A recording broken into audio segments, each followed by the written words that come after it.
இவ ஒருத்தி டென்ஷனா இருக்கன்றத காமிச்சுக்கிறதுக்கு உடனே வாக்கிங் போக ஆரம்பிச்சிருவா.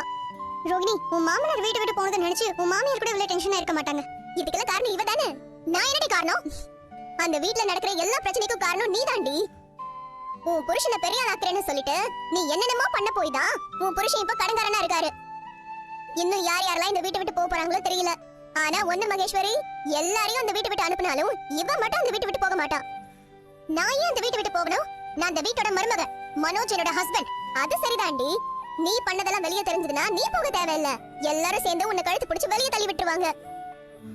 என்ன பயமுறுத்தணும்னா உனக்கு அவ்வளவு பிடிச்சிருக்குல்ல? இதுக்கு ஏதாச்சும் உன்னால ஒரு சொல்யூஷன் சொல்ல முடியுதா? அப்படின்னா இதுக்கு ஒரே வழிதான் இருக்கு. என்ன வழி? உன் மாமியாருக்கு கலந்து கொடுத்துரு. தம குடிச்சிட்டு அவங்க நல்லா தூங்கிடுவாங்க. அவங்க தூங்குற வரைக்கும் நீயும் அங்க நிம்மதியா இருக்கலாம்.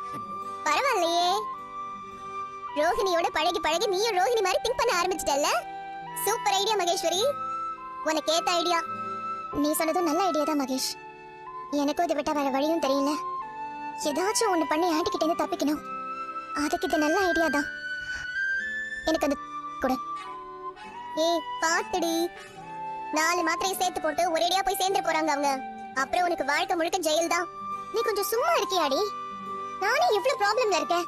நீ இதெல்லாம் புரிஞ்சுக்காமயே பேசிக்கிட்டு இருக்க.